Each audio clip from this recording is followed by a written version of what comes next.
The NeuroDADverse Podcast is produced by Squid Shack Studios. Hey, I'm Ben. And I'm Dan. We're both fathers, We're both married. and we're both raising kids with diagnosed neurodiverse conditions. Parenting is tough, and we're not saying it's harder for us, just different. And sometimes that different can be hard to explain.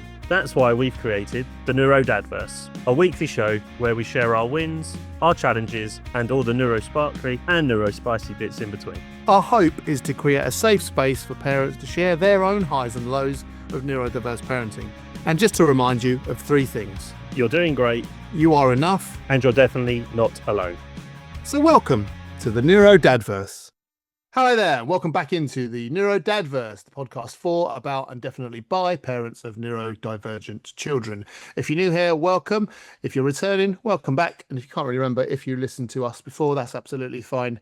That's kind of where we are with most of our stuff. This is where we share our wins and challenges of parenting some neurodivergent humans. We also look ahead to what our next weeks will be like. And then we talk about some bits and bobs that you might have got in touch with us with. My name's Ben, and this is Dan. Hi, Dan. Hey Ben, how are you? Happy Father's Day. Yes, happy Father's Day to you too. This is somewhat of a full circle thing because our first record was on a Father's Day, which was lovely. So that's over a year ago, but we're going to be doing something that you'll find out a bit later about celebrating our first ever kind of going live with our conversations, which I can't really believe has been that long, Dan. Can you? Does it feel it's been a long time, but it's also flown by? Yeah, totally. This is conversation 54 by my maths, and I can't believe it's been just over a year. It doesn't feel like it at all, really. Hopefully that's a good thing. Yeah, I don't know. Time optimism and time pessimism as a neurodivergent trait. Okay, cool. So here's the ever-evolving early started bit of the podcast where we try to sum up our week, which used to be our week in 3 words, then kind of went week if you could make those 3 words into a movie title, and then I misunderstood and meant just pick any movie and make you think about how your week is. So now it's just how was your week, and we'll just throw some things at it, Dan. So how was your week, and we'll work out which way it goes. Okay. So to try and make my week sound more interesting or theme-like, I've gone for sleep. What's that? I'd watch that if that's the movie. My week in 3 words is I've gone back on a rhyming theme, and I still think it's movie worthy. It's Skills, Pills, Bills. 100%. That's a musical, isn't it? I love that. Yes. Yeah. Skills, with one bills, of pills. Right. Okay. Yeah, with one of Destiny's Child, perhaps. Did you have one of if your week was a movie? What movie would it be? So if I was to change an existing movie title, then I would have gone for probably Sleepless in Southeast England. So that's great. That is great. However, I think I have either misunderstood again or we were cross wires. Last week I just said an actual movie, You The did. Babadook, and explained why I thought my week was like it. So I've done that again. So now we have Okay. like the start of this podcast is now becoming the main chunk of it. Maybe it needs its own theme tune bit. So I went with Everything Everywhere All at Once. And that's because in that movie there's lots of different versions of that person, but experiencing lots of different things, but with the same people in a very peculiar way. And that's how I felt at the end of the week. I've done lots and lots of different things with my kids, but I was like in lots of different roles, and got to the end of the week. I thought, watching myself do all of these different things. Oh, So yeah, interesting. Okay. you've seen that movie, right?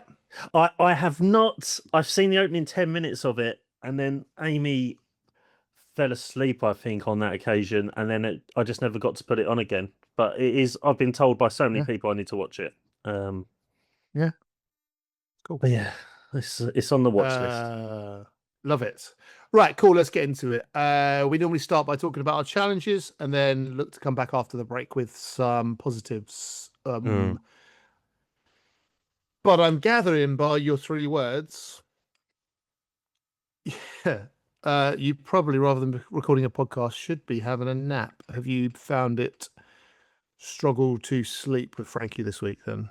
Yeah, to sound like the broken record of the theme, but I suppose this is just how the life of the ICOTs is really. Sleep is our sort of constant challenge, and determining how well sleep goes generally determines if we've won or lost our week. And yeah, essentially, it really is the big overarching challenge because it just impacts everything else. It just has a ripple effect, domino effect, whatever you want to call it.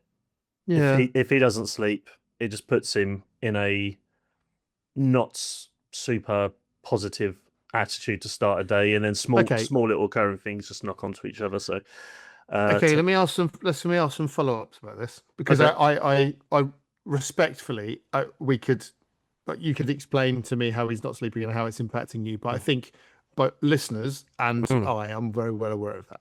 Exactly. So is it having an impact in his waking day, like in terms of school? So no, not to our knowledge. They generally say when the transport team come and get him in the morning, I'll just be like, just so you know, he's been up since 1 o'clock. He's been up since 3 o'clock. He's been up since wherever, hasn't gone back to bed. By the time he comes home and you see him again, he would have been up 12, 13, 14 hours. Might be a bit cranky. And they go, oh, okay, thanks for letting us know. And they always say, oh, school haven't reported any challenges, which is positive. But yeah, essentially, Frankie is not a napper. Like people say, oh, will he nap then? And I'm like, no. As soon as we told him to drop that nap as a kid, he's never, ever gone for a nap unless he's been unwell. Frankie will not sleep no matter how tired he is. So, for example, this morning, he woke up at about 1:30 in the morning, didn't go back to bed again. So none of us really slept last night because of that. Well, Amy had a few hours sleep. I went up foolishly because I was watching something / doing some work. I went up around 1-ish, but I found it too hot. And then he woke up then. And then we're just sort of like power naps, if that. I mean, obviously it's having a big impact on you guys, but he is still able to function for a full day of school, right? Yeah. So that's smuggling quite a win. The problem you'll find is you are not witnessing that win.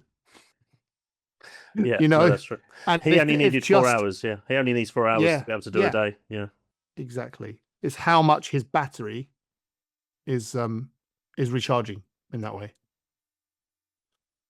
But yeah, not ideal. Are you linking it directly to the hot weather, sensory weather, too much heat, or are you feeling like it's sun, like the light in the room? I think at the moment June in general has been a mix of both. It is now lighter, and generally speaking, when we started the podcast a year ago, I was like, oh, this is the sort of, we don't really sleep for half a year, and then we seem to sleep better in the winter because it's darker. He finds it easier to switch off. So I do think it's the light, but also the heats come at the same time, and then that also just doesn't help him. It's just another sensory thing to try and get on top of and literally regulate. So he's trying to regulate his energy levels as well as his temperature levels, and I think that he doesn't always get to control both, basically. Yeah, fair. But it doesn't. Yeah, it's a challenge for us because we're just like, oh my god, Frank, why aren't you asleep? And then he actually copied that a few weeks ago, didn't he? He said, oh my god, whilst cracking up because he was so tired.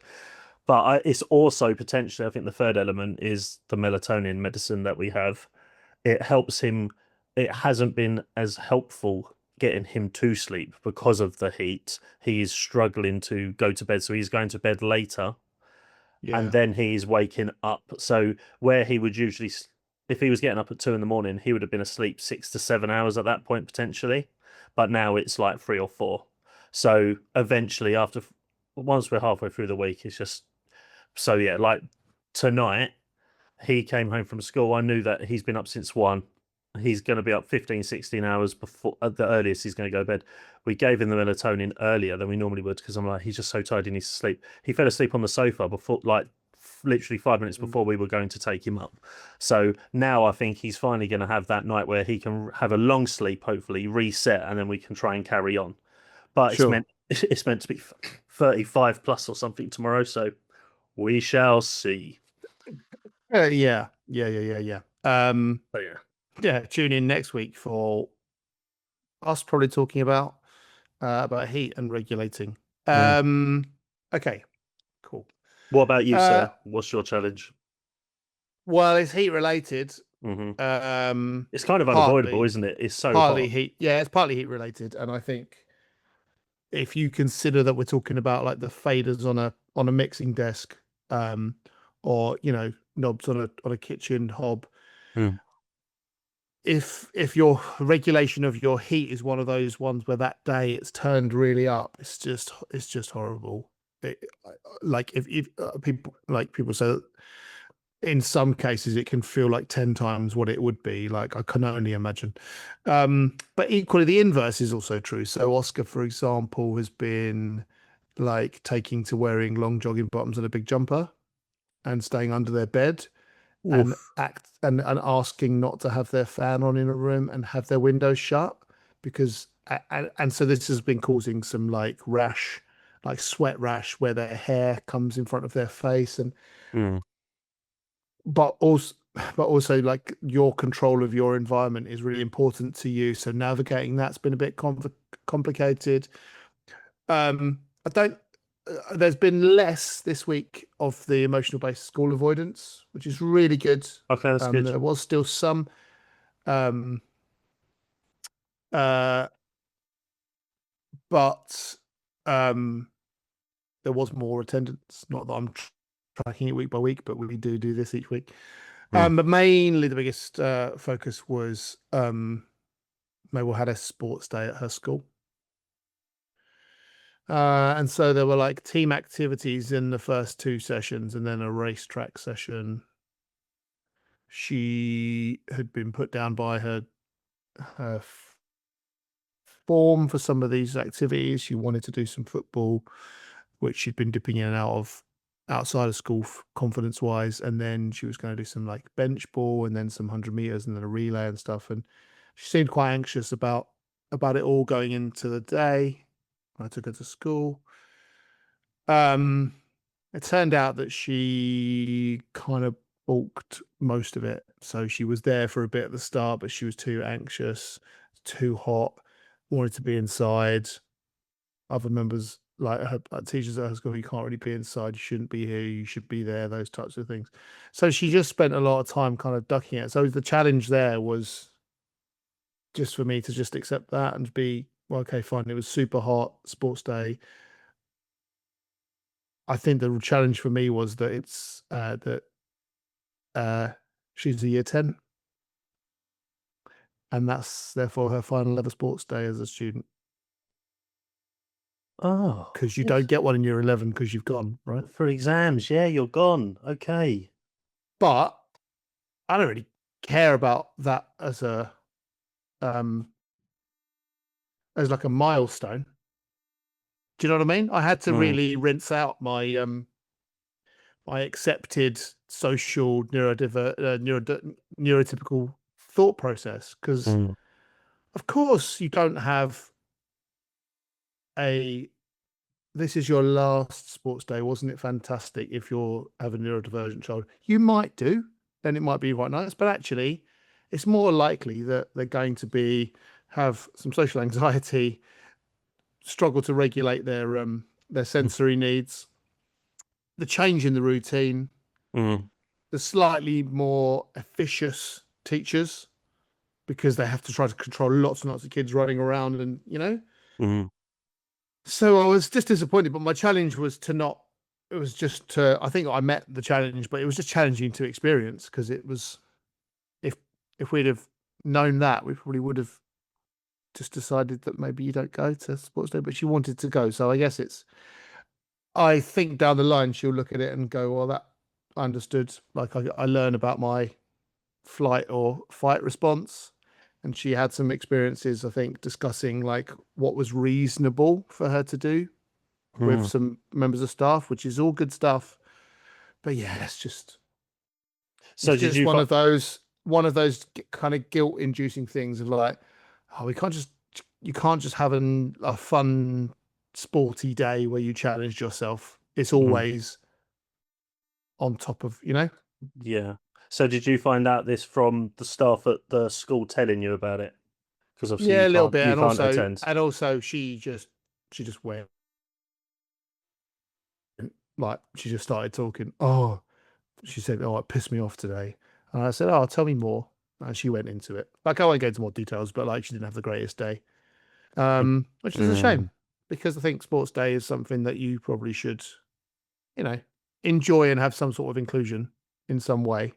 Not that I think sport should be for everyone, but I do think there's ways in which schools can do that. But I'm not critical of the school. It's a good place for her. Yeah, so those are my challenges mainly. It's just, yeah, it's just an acceptance of like, oh, that milestone has passed, and there you go. I'd never thought of that. Yeah, I'd never thought year 10 was the last one, because I was literally just thinking, oh well, maybe next year, and then you just I think that's that the thing rug out. Yeah, that sent my head down a bit of a, oh, she's done with sports days now. That's that part of childhood over. I don't know. Maybe that doesn't mean she's done with sport, does it? But yeah, no, of course not. It's an odd. But no, it's an well, odd one. It is an interesting time of year actually, because like say Frankie did his a few weeks ago, and I just say like the whole thing for him is just a constant challenge, like sensory and routine, like. But there will be a particular menu, mixing desk knobs thing where some neurodivergent people will be like absolutely loving sports day because it just fits in with their some people will be fine one day, and then if you did it the next day, not okay. So you just chalk it up to, this is how your brain works differently. That's fine. It's just, I'm saying for me, it was like just weighed a bit heavy, but it is what it is. If that's my challenge of the week, I think it's been quite a good week. Talking of which, I got quite a lot to talk about on the other side of this little break, because I had lots and lots and lots to smile about this week.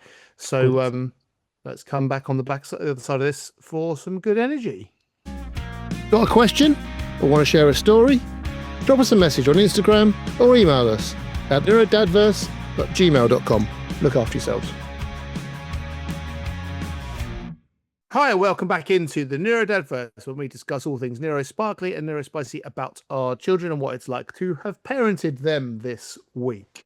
This is a part of the podcast where we dig into our biggest wins of the week. Dan, I'm going to kick off, if that's okay.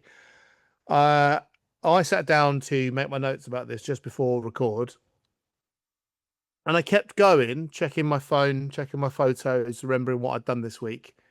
And I got 7 wins. 7? A win a day? Yes. Let's do it. On average, yes. So when I sat down to write the challenges, I started with the challenges because I'm a human being. We think negatively first. And then I thought, oh, the wins, I'm not going to have anything here. But then I went back through my phone, looked at my photos, looked like, what have I done this week? And I managed to just write 7. And I don't think I'd have found those wins had I not not done this podcast and chronicled the stuff. And it makes me feel really good about stuff. It doesn't outweigh the challenges, but it just means I got some little glimmers to hang on to. So I'm going to race through them, because otherwise it'll be an extended podcast.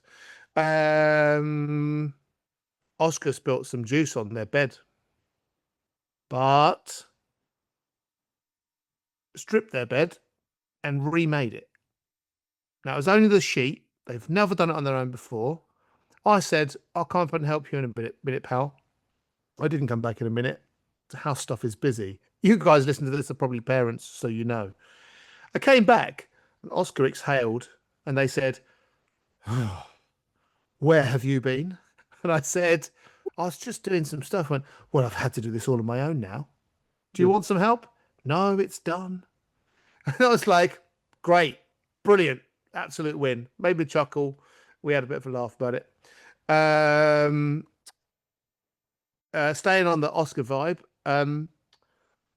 Oscar has actively not asked as much for like in-game finances, let's just call it that, for one game or another, which is not, which they're not really doing that much, but I've said, oh, I noticed you've not been asking about that much, and so I'm saving for a PC. So I think they think that they do want to save to have a PC to play certain games on, but I think they think that every time they don't ask, the money they would have asked for must go into some magical pot somewhere. So Laura and I have been saving up certain amounts of money and giving them like incentives for stuff. So, but I don't think they experience it the same way. So that is good that they're actively thinking that they want to save for something. Yeah, that's good logic. It's a good logic to follow. It was we had Father's Day. We are behind the curtain. We're doing a record the day after because we both had a lovely, enjoyable, busy Father's Day. And I had my mum and mother-in-law were here. We had a table dinner. That was nice. We chatted and giggled. Mabel had gone down a bit of an internet rabbit hole, finding reasons that people were admitted to mental asylums in Victorian times. And she found some of these reasons hilarious. For example, a woman was on a horse. and other hilarious things. But what's great about this is Oscar was absolutely cackling. Mabel went to stay over at a friend's and didn't forget to take her medication and wasn't reminded. Just was like, yeah, don't worry about that. I've taken my pills. That's a ADHD meds, just so you're clear if you're new here, which is great. England played a football match. It was very good. It was super exciting. If you've listened before, you'll know that that's a key. I mean, we're a keen household. Mabel and I particularly bond over watching football and the kind of emotional fandom that has on us. On the day, she said we got in, and she said, "Oh, I'm just going to quickly get changed." I said, "Yeah, no worries. Loads of time till the match." "Oh no, I'm going out." My heart sank. "Where you going?" "Oh, it's really hot, so I'm just going to the beach. My friends are doing a barbecue." And I went, "Oh."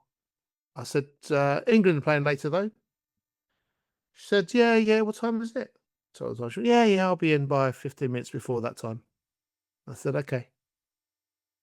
And she left, and I just went, "It's okay. She's 15 and a half. Her priority is to hang out with her friends on a barbecue on the beach. And she's not going to come back, or she'll be late. I'll have to call her and tell her because she'll be having a lot of fun with her friends." What a joy that is. That's okay. But also hurts a little bit because she's growing up and doesn't want to watch football with her old man. She was back on time, ran upstairs, changed into her England top. We sat and watched England. I genuinely couldn't believe it when I heard I heard her coming in the door. I just thought, on earth, what on earth? Like, that means that she loves and looks forward to this so much that she had a good time with her friends, but she didn't. Like, I wouldn't have cared, actually. Like, I was sitting in my sadness a little bit, but I thought, come on, let's, how many times did you want to race home to watch some football with your dad? There are a couple of times I can think of, but like I would have been out with my friends. So that was amazing. And yeah, and then finally we went to a gig at the end of the week in a venue near us, and she was in her element, taking photos, singing along, bouncing around, just enjoying like that live experience. So yeah, some lovely stuff, witnessing some stuff that the kids have been involved in this week, and hopefully much more to come. Well, I mean, that felt like a half-term week, mate. I wouldn't have said that was a school week. It's crazy. It's a lot. Oh, World Cups do something to us. No, like it just fell that way, and like I said, lovely stuff. But I really wouldn't have thought about it in those terms had we not done that.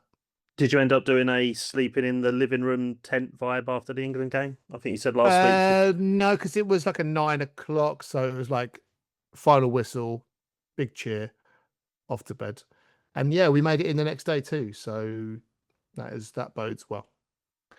That's awesome. So smuggled in amongst all of the non-sleeping. Tell me what was good. I know there was something. Yeah, no, we did have some wins, although the sleep has been a challenge. Monday was Frankie's birthday, and he had a lovely day. And I've got a couple little wins to talk about. So my first one, which will just sound really, I don't know, it will just sound like a gimme, I think, to a lot of people. But so Frankie turned 7 on Monday, just gone, and this was the first time that he actually blew his candle out. Hey, He actually managed to muster up the muscles to be able to go, pff, and he actually blew out his candle, and I couldn't believe it, because that is something that we try and blow. He likes spiders' webs in the gardens. Like whenever we go anywhere, he's always looking for spiders, and I blow on the spider's web, and it always makes him laugh and giggle because he sees the vibrations. But he's never been able to do it. He just kind of goes, and nothing happens. But yeah, since Monday, when we've gone out in the garden, he's been able to blow on the spider's webs. Oh, nice. So that was just kind of a cool moment. Just showed a bit of progression there. He also got a certificate on Monday that he would have got from the following week, where they just said that Frankie has just been a real delight and has been proper helpful and supporting other people. Again, I would love to know a little bit more of what that entails and what that means, but him just having a positive impact. The win. Yeah, take exactly. The win. So positive impact on his class. Yeah, absolutely. Nice. And then a couple of nice days on the weekend. So for the last 3 weekends straight now, because it's birthday month, we've been celebrating. So on Saturday, we went to our old neighbours that we used to live with during the lockdown years, and they basically did a barbecue for us for a combination of Amy and Frankie's birthdays. And despite a bit of a tricky start, I think there was some kind of noise that was stopping him. Like the first few hours we were there, he just didn't want to come in the garden. But the second half, he came out and he started playing and talking and, well, chatting in his Frankenese to the neighbours and making them run around and do things with him, and that was nice. And Father's Day, we went to see my granddad, Frankie's great granddad. So there's like 4 generations of the timeline all in the same house. And despite it being an hour and a half ish each way car journey, and when we get there, but he's my great granddad's in his 90s, so and they've got a dog his dog's quite old and he's like can't really hear, can't really see, so we just walk into you and bounce off the sofa and whatever else. In terms of him interacting with the dog, usually the challenge is it'll take us 20 minutes to get in. Because we went to the farm last weekend for his birthday, he went in the house within 2 minutes, and within 20 minutes, half hour, he'd made contact and touched the dog and was stroking the dog. And I said, that should feel like the sheep did last week, or the rams. And yeah, totally different experience for him being there after those first initial 20 minutes of trying to run up on the thing. So yeah, that was just really nice. And at my granddad's, obviously being an elderly gentleman, there's not really much to do in terms of entertainment at his house, because we go there really just to chat and converse, which isn't really something that Frankie's into. So despite the heat and we went in the garden and he would walk around their garden and whatever else, he actually managed really well actually. So yeah, they were some of the wins. So I would have loved to have had a bit more sleep, but no, you can't. Those wins. That's the other part of the podcast, Dan. You got loads of lovely wins there. Yeah, so was and like wins. I think when you track what all of this month was like last year for you guys, I think you'll be seeing the growth there and how much communication you can do that you couldn't do last year, and how much transitions are more smooth. No, they're challenging. 100%. Yeah, 100%. Yeah, that is amazing. Cool. All right. Well, we probably want to see what types of wins we are going to be expecting now. Expecting the wins next week in our fantastically named section. Look ahead to the week ahead. It's Look Ahead to the Week Ahead. Right, Dan, what is on the calendar for you next week? Do you know what, Ben? In all honesty, I'm just flicking through here on my week on my mobile device, and I've got no plans. Like, there isn't nothing Zero major. Zero plans.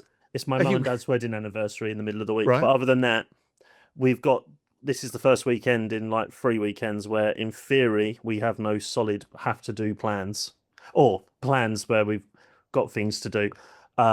Which is probably a good thing, actually, because I think the third sort of or fourth part of Frankie's sleep challenge is just birthday month's been so busy, and we've been really social every day for the last 3 weekends. We've gone somewhere and been social, and I think that's just been taking the challenge. So I feel that having a weekend of doing nothing or relative nothing could be a really good thing for him to sort of regulate. However, if I'm going to hypothesize a potential challenge with despite having a winning week, sometimes when we have these days where we don't have anything planned, they don't always go to plan because boredom can set in, and there's nothing worse that I've found apart from being hangry. Bored and tired and overwhelmed is a challenging day. So, but yeah, I think we're just looking forward to pretty much having no solid plans this week. What about yourself? Cool. We are. I mean, it's a hot week. It's going to be very warm, but where we are in the world, I'm sure where you are in the world as well. Yep. We have a couple of England games. I won't be with Mabel for the second one. Going over to spend some time with my friends. Yeah, kind of full week of school. We'll watch England on the Tuesday evening, and then I have to go to a sixth form prom to say goodbye to all of the year 13 leavers on Friday, so I need to kind of stay where I am, my work. So maybe we'll need to get a train back from where she is to home. That's 2 trains. She's quite a train fan. She likes doing the organisation. However, the last time she did it, there was like lots of rail closures because there were some complications. Quite rare on that line where we are, but it was really tough. We had to really get her to a different station, and so I think she is thinking that she's going to have that terrible journey again. Right. Okay. Well, hopefully not. Yeah, hopefully not. And also, she also has a final mock exam of the year. They're doing option mock exams at the moment. So, what's an option mock exam? Oh, like your GCSE core is English, Maths, Science. All right. And then your options. Right. It's not like optional. You don't have to do it. It's right. Okay. But it's the good stuff, Dan. It's film, media, art, music, history, geography, all of those ones. The ones that aren't important but are fun. I said with a wink and a smile in my eye. But hey, let's not get too political. Or maybe let's. Listen, we know that lots of you listening kind of message in, and sometimes we message you back with kind of things that we're thinking. But sometimes we think, oh, maybe we should have a look at that and rediscuss it on the pod. And that's kind of happened for the first time because someone got in touch about something I was talking about, which is kind of, I guess, semi-political. Everything's political, hey. But Dan, why don't you just read the correspondence that we had, and then I'll just try to go through what I was thinking. Yeah, so we got all right. Yeah, we got a DM on Instagram from someone called Eric saying, "Hi Dan and Ben, just listened to episode 52 and really appreciated how honest you were about the moments where you catch yourself judging your kid through a neurotypical lens, but realizing that they're not unwilling, they're just overwhelmed. And I was curious, Ben, when you talked about outside media debate around ADHD and autism diagnosis actually getting into your head as a parent, was this something you'd been sitting on for a little while, or did it just come out in the sort of heat of the moment, or like the day, like you just saw something literally and it went straight off? Really interesting question. Yeah, thank you. Yeah, it is. Thank you, Eric. So, I'd say it's a bit of both of those things. I think professionally, I spend a lot of time trying to work out behaviors of kids so I can help work out the hook and get them motivated and get them interested. And a lot of the time, throughout my career, I've found some of those kids' behaviors and I have helped them go through it without necessarily knowing historically that it was ADHD, right? So now, with the benefit of hindsight, I've seen some of those things. But having that experience probably makes me go, is it really ADHD? Or is it something else? So my brain falls into the trap because I think half my career, I've been really well informed about it. But half my career, I just kind of thought, this is the kid who can't sit still at the back of the room, when I know it's now obviously a lot more. So in a roundabout way, that's me saying it's kind of been there, and you kind of catch yourself being, that kind of judging them through the neurotypical lens, like you put. It's a really good way of phrasing it. But I think the increased media coverage that I was talking about was largely people voicing a political opinion that denies the existence of these conditions. And listen, we like to say we don't really do the politics on this podcast because we know there are plenty of better informed places to kind of get that type of stuff. And also, we'd like anyone to listen to this from all political beliefs and spectrums. But I think there is a section of the political class in this country that are making some sweeping generalizations and almost demonizing particularly young people, but also adults with neurodivergent adults, really. And I think that is to massively to massively misunderstand it. However, this voice at the moment is becoming so loud that it kind of, and it's under the umbrella of kind of common sense. So I think I was seeing so much of this and seeing so much of this debate, and I work in a career where it's there every day, and there are colleagues that I will work with and have worked with in the past going, yeah, I know they have the diagnosis, but they seem to be all right when I do this, or they seem to be fine for me. And therefore, just that raising of the information, or like that loudness of the denial of these human beings' existence, coupled with me falling into some of those thought traps, I guess, or those belief traps, it just got me down, because that's not where I'm at politically or personally or as a human being. That's kind of where I was with it, because you can't miss it. You can't miss the conversation, right? Well, I don't know. Depends on how you are consuming news, but I definitely think the send discussion, both at a local and national level, is huge, and there are some really polarizing and some demonizing views, and I think that's just incredibly disheartening. Yeah, and algorithms, obviously, as soon as you engage or like anything to do with the subject, obviously it then churns more at you and will test your different thought processes / beliefs by showing you extremes. Interestingly, my first experience with these particular viewpoints were through mainstream sources.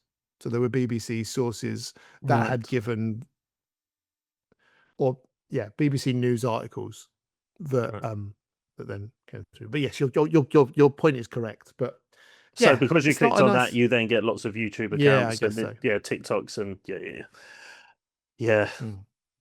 okay. Well, no, amazing question, Eric. And of course, if I've misunderstood that, if you're interested in a particular way, please get in contact. The conversation is open. We do love getting your correspondence, and we love the fact that you're listening so intently and to what effectively is just us trying to write down as many wins as we've got, and then we get surprised by them, and also talk about the stuff that's been tough this week. So we love and that try and from make you it film guys. and try and make it sound like a film title. There we go. Yeah, well, we still haven't worked that bit out yet, Dan, because you want to change the words, and I'm just routinely picking an actual movie. We'll come back to next week, I guess, if you want to see if we've worked out how to start our podcast or not. Yeah, it's just, again, a huge thank you. It's been going for a year now, and it gives, a bit like neurodivergent conditions, it gives as much as it takes away. It is an effort to sit down, record this, plan what we're going to do, much more on Dan's part than I might point out. But it gives us so much, because it helps us identify those glimmers, and if that can help in any way at all, we are massively thankful, because that's what we set it up for. But that's a long way of saying the 3 things that Dan's going to tell you now. So here at the NeuroDADverse, we set this. Our conversations were basically set up around trying to find parents and let them know these 3 crucial things that we were starting to forget sometimes ourselves. That you're doing great, you are enough, and you're definitely not alone. Win your week, everyone. Win your week, win your fixture.